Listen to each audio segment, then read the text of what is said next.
Hi, and welcome back to another edition of You Have to Ask the Question. All right, my name is Rabbi Ari Hill, and let's get started. The Rambam has 13 ikarim, 13 principles of faith, usually beginning with the words Ani Maamim, right? And most of us know some, hopefully all of them.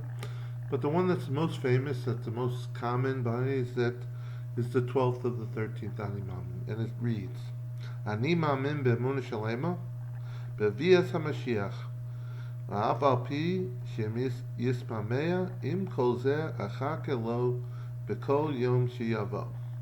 I believe with a perfect faith in the coming of the Messiah, even though he is delayed.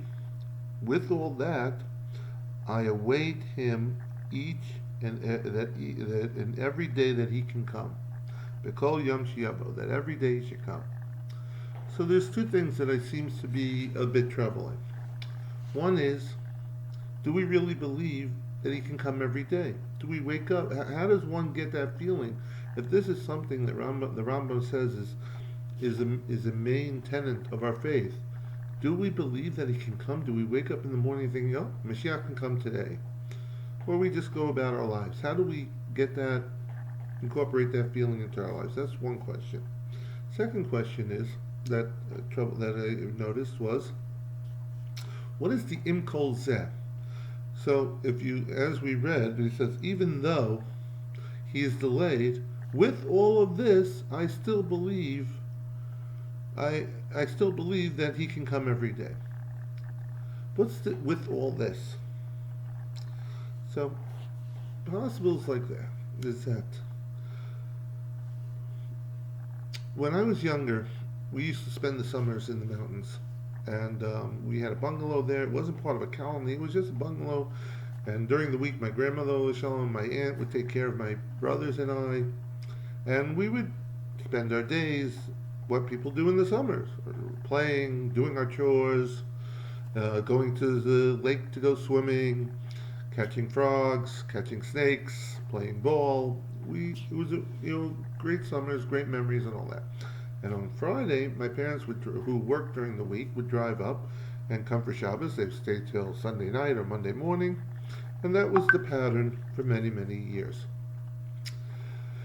But on Friday morning, when we knew that they were coming, they used to have a little symbol, a little sign, when they would get to the road that turned onto the road leading up to the bungalow, they would honk their horn in a certain way, and we'd know that they're almost here, that they're right about to come, and we'd get all excited. Now, usually they worked in the morning, and then they would drive up in the afternoon and get to us around 3, 4 o'clock in the afternoon, 5 o'clock, so it depends on traffic or whatever, and we would wait, and we'd get excited.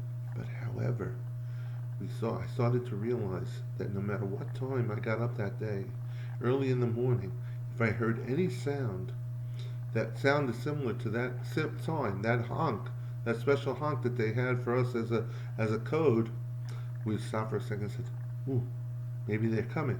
Maybe they're here now. Maybe they decided to leave earlier this morning and surprise us. Maybe they're on their way. And stop until we realized that it wasn't a sign, and we'd go back to doing what we were doing.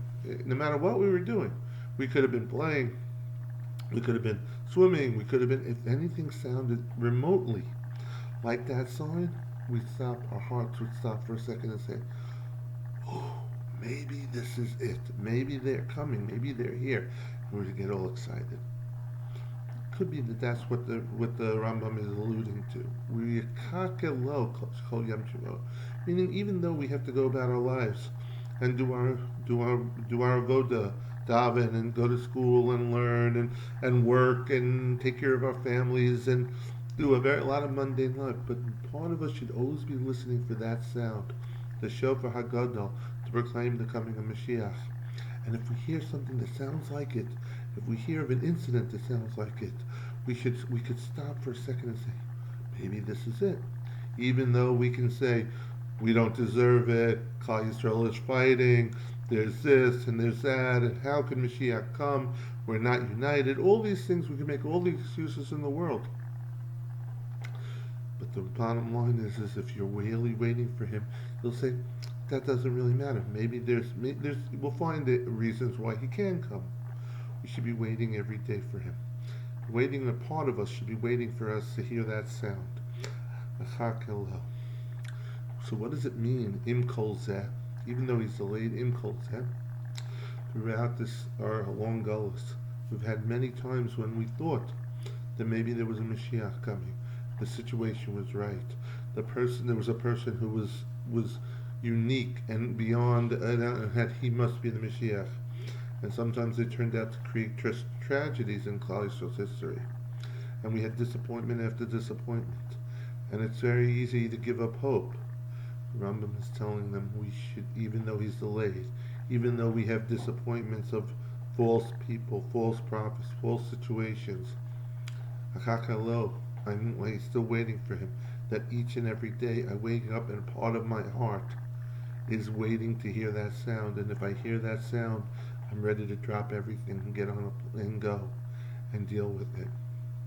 We should incorporate this into our lives, to find your own personal connection of where your heart flutters at the thought of waiting for something, where you can have feeling in ourselves about Mashiach, that we should be waiting for him every day. Shekol Yom Sheyavo, no matter how many disappointments we have had, that no, maybe today is going to be different. Maybe today is going to be that it is going to be Mashiach. Oh, yesterday we were disappointed. None of that matters. Kol Yom Sheyavo. We should be zocher that this should happen tomorrow, today, when we wake up. We should be waiting for it, and we should be zocher to have it. That it should be answered. Our prayers, our tefillahs, our davening should be answered. Have a wonderful day.